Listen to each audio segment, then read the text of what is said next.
Hello, I'm Smriti Vidyathi, coming to you from Kigali, Rwanda. I had the opportunity to speak exclusively to President Paul Kagame. He's led this nation for close to 20 years and has been at the forefront of its transformation. He speaks about regional integration, frosty ties with Uganda, and the impact his childhood has had on his leadership. Here now is that exclusive conversation.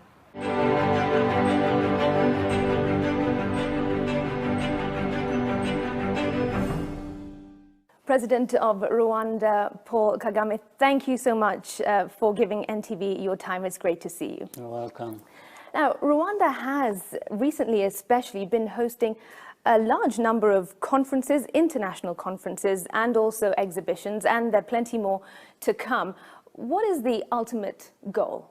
Well, the ultimate goal is to create an environment in our country that is welcoming, host such a big gatherings as conferences or other events with all the benefits that come with it. I think it benefits everyone. It benefits the country, it benefits whoever comes to the country and has in mind what to do and building on what the country offers. And are these relations that you're trying to boost with other African nations or foreign nations? Because we do know that you are creating very strong ties with Qatar, for example. All that comes with the relations, how you relate to people, actually beginning with the domestic situation. How people relate with each other, even in our country, is very important. Then how the country relates with neighbors and then beyond. You can go as far as you wish. It's always very important. Good relations always come with a lot of benefits. Speaking about relations, let's now focus on the region and the East African community in particular. Very recently, you said that integration is a necessity. It is happening. It will continue despite people's differences. And no doubt there have been differences amongst the East African nations, which of course is natural and expected in any sort of a relationship. But at this point, how would you, or how healthy would you say the East African community is? I think overall, the East African community, the people of the East African community are making good progress in many ways, even with the setbacks that one can always see, hear of, and talk about or experience. Again, from what I said, I was saying, yes, you know, it's one thing to say this is a good thing, this is the right thing to do. Then it's another to be able to do it at the level that actually is intended or is desirable. Because of human nature and different other activities, or some of the events or things that happen in spite of all your wishes and best intentions. There will always be some ups and downs, but I think you keep the eye on the overall situation. Does the East African community have the mechanisms to resolve these disputes, do you think? There is always going to be one mechanism that is simple, straightforward, and always there. That is people reaching out to one another and saying, let's talk about it. All right, this doesn't need to follow any particular mechanism. Yes, absolutely. So at least we have that. And when there is a problem, there is always that channel to start with. And do you believe that the EAC has reached the intended level of integration at this point in time? The progress made over the years is very significant. For example, East Africans move freely. They do business with one another very freely. There are certain guidelines and rules and things that have been put in place that help us conduct different businesses the right way. Maybe we haven't been there 100%, maybe at 70%. We need definitely to do more. All right, just a moment ago, you talked about reaching out as a mechanism to resolve certain disputes. And this now brings me to the differences that Rwanda has been having with Uganda. Now, the two nations did have a meeting under Angola's leadership, and a second meeting did not materialize. Tensions between the nations also led to some border points being closed, and this has affected both nations. How would you describe your relationship with President Yoweri Museveni? Well, you have already described it. From your point of view, because but, on the onset, this is how we're I'll just viewing add a it. few things by saying, yeah, even before we had meetings in Angola, bring the two countries and officials, leaders together, we had actually been meeting bilaterally, discussing directly some of these things. Then there came this other framework in which we discussed. That is ongoing. We've been told there is a meeting now going to take place, I think on the 18th of this month. Should have happened earlier, changed it twice. But there are always going to be reasons, or maybe even good ones, why things don't happen as planned or as talked about. So, but at least that the intention is there, that we will meet at some point and see if we can iron out the remaining issues. And are you optimistic that indeed those issues will be ironed out in a harmonious manner? I've always been optimistic. It doesn't mean that it always turns out to be the way the optimism was formed on, but it's always good to be optimistic that things are going to work, because as you also mentioned earlier, if things were addressed properly and issues resolved, it's really for the good of everyone. Everyone benefits. So why not even remain optimistic that at some point things will work out the way we want them to work out. And ultimately, what do you believe it will take to normalize the relations between Uganda and Rwanda? Because the issues are sensitive. In a way, one can call them sensitive, if you will, but these are not issues that cannot be addressed.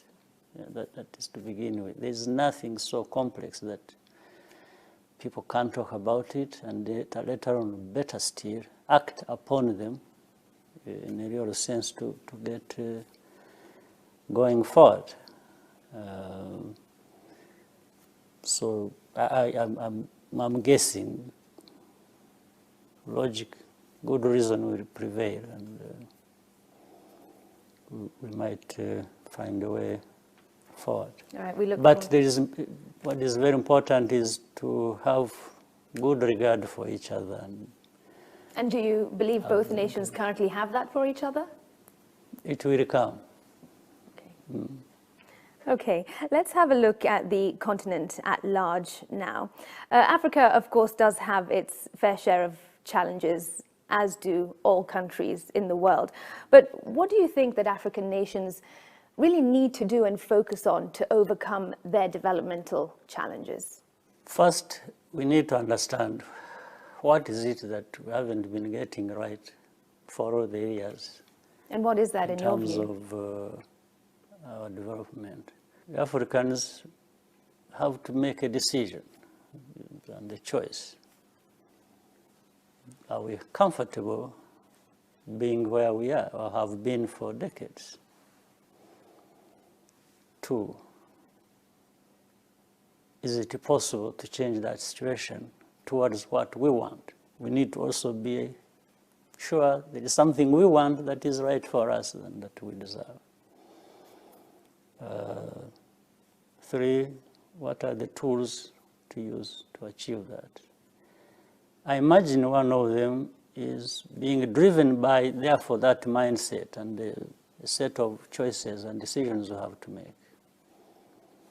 It starts with how we govern ourselves and what principles we build on, all that work in the interests of our people, and even learning lessons from elsewhere, so that even the politics that we see and play all over Africa, whichever country, is politics about that. It's politics about achieving the best we can for ourselves, for our people. Political will, of course, is key in... It is very much needed. It is needed. Do you see a lot of that in Africa? And tied to that, what's your comment on the ugly monster that is corruption, that bites not only in Africa, but the world over? However, it is more rampant in some countries than others. I think the will seems to be there,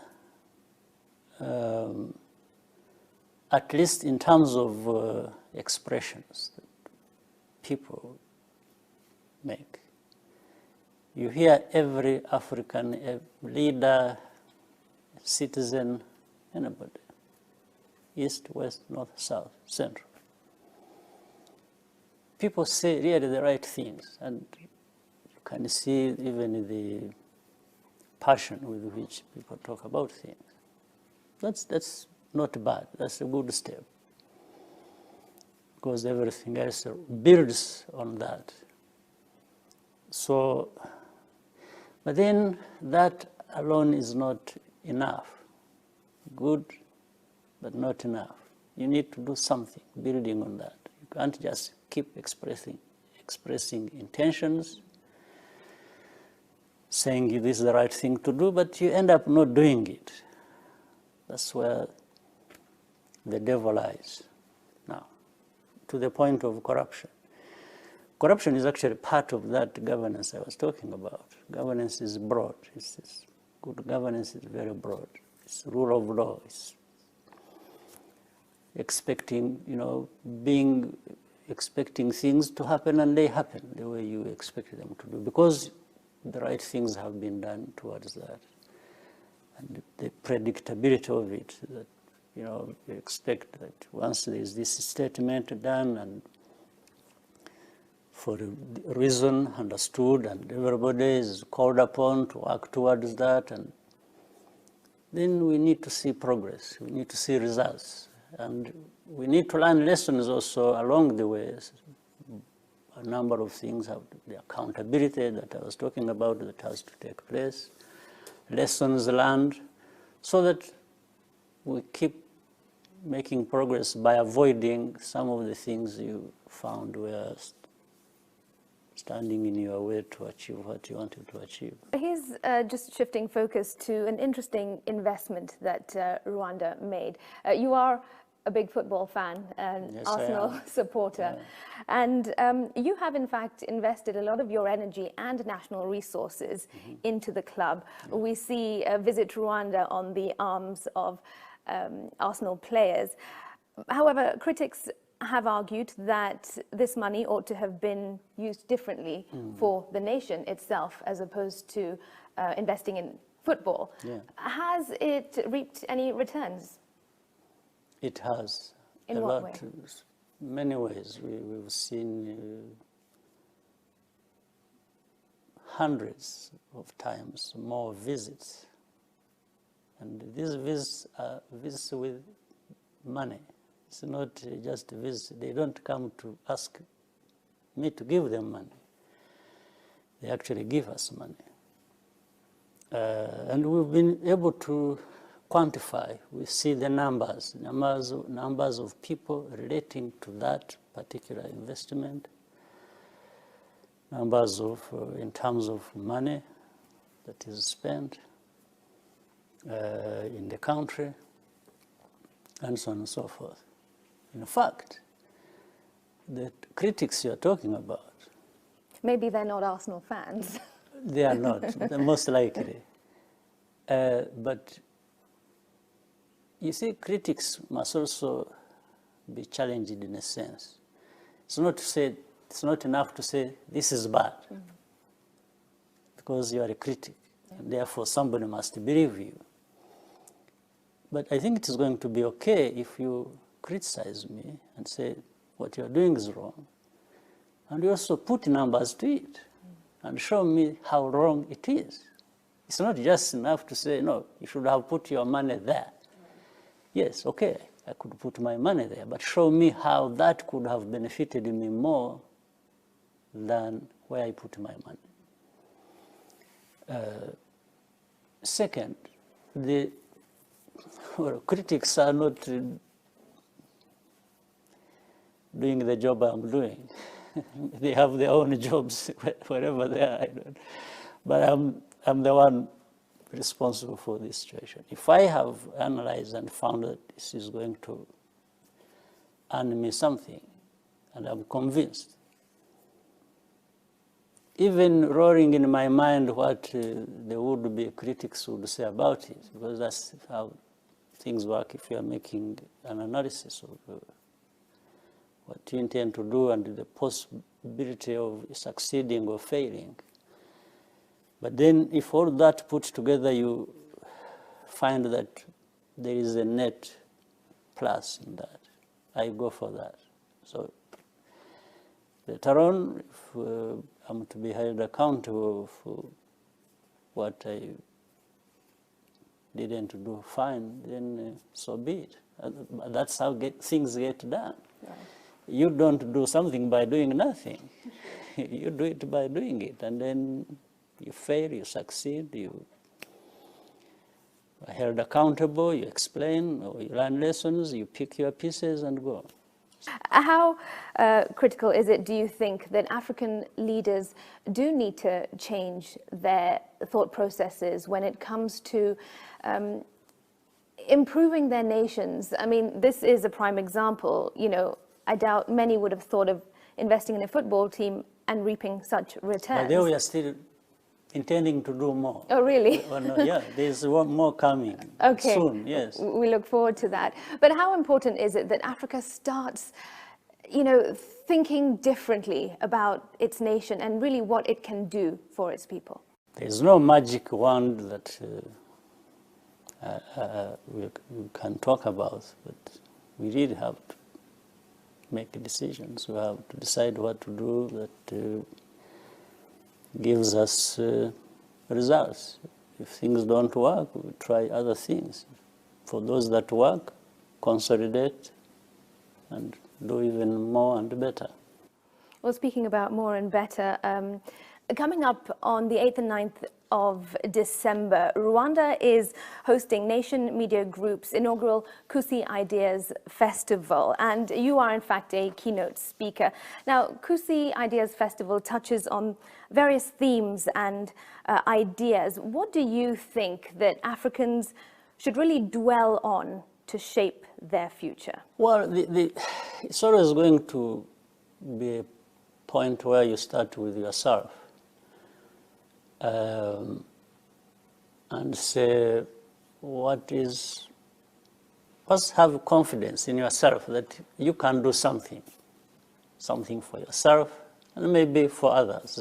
Together, if everyone thinks like that, then we find we are doing things together. The second is, you know, the way you want to direct your mind and towards what that addresses your problems or challenges. So I'm sure the Kusi Ideas is about that, is about galvanizing and mobilizing the African talent, ideas, and to address the African challenges. And it can't just be like a song that we have to keep talking about challenges, opportunities, but nothing happening out of that. I think this moment, therefore, will be to reflect on what really is it that needs to be done, not just say it. And even looking at the history of so many statements made and intentions declared and frameworks created and policies formulated, the ultimate thing is you have to have outcomes that people are going to point to and say, this is what we wanted, this is what we deserve, and so on and so forth. You have led Rwanda for almost 20 years now. What is it that drives you? When I grew up and found myself a son of a refugee family and hundreds of thousands of others, trying to, make sense of what that life meant with all the kinds of deprivation that comes with it. So I had to find, as I was growing up, there are certain ideas that appeal to you, and then you relate them to yourself and how you... So then I always wanted to, more or less, either by accident or by whatever, you want to connect with and address the problems around you, and in your own interest, but in the interest maybe that is wider than that as well. So that's the kind of pathway that we found ourselves in, many of us. It's not just me alone. And so my drive has always been these aspirations of addressing the challenges you face and tapping into the opportunities that also you identify and you can have access to, and then do the best you can to deal with whatever you have to deal with. That's at least what I feel in my body and in my mind. That's what it is. Where do you think so far you could have done better? Because we can always do better. And where do you think that you've surprised yourself by being so successful? Maybe that complicated question is tied into the whole history of our country. Sometimes it is difficult to isolate me as an individual from the overall situation of the country. I wouldn't talk so much about failures. Maybe they are there, but I always want that part to be talked about by somebody else, maybe who was impacted by my failure. Right. What I could talk about that is pleasant for me and is in line with the aspirations I was talking about is that where we started from and where we are today, there is a difference, a big difference, in a sense of the positives. There has been growth for everything. Well, I've been growing myself. You can see I'm aging, I'm getting older not every year, every day. So that comes with really, you can see the big difference of moving toward where we want to be. We are not there yet, but there is a movement towards that. But you also, in a realistic sense, you realize things just don't depend on you or your wishes. Things depend on the totality of the participants, the beneficiaries, others other than you. Some of the things are dictated by even factors beyond your control and beyond their control. Right. But this is the nature of management of things and life and processes. It's always going to be a collective effort. It's not easy. It's not just as easy as touching buttons and things happen the way you want. Right. But regardless, you're not slowing down or stopping anytime soon. So far, so good. Yes, with all the mess one has to deal with or go through, and all the kinds of arrows fired at you, keep going. You persevere. Yes. Well, you are an inspiration to many, Mr. President. Thank you so much. Well, I hope so. But nonetheless, well, the critics may say differently, but there'll always be critics. they always have they are there. It's their right to do that. Right. But yeah, maybe I'll have my day too. Sure. To criticize. Well, thank you so much for speaking to us on NTV. Much appreciated. Thank you. Thank you, Paul Kagame, President Absolutely. of Rwanda. Thank you.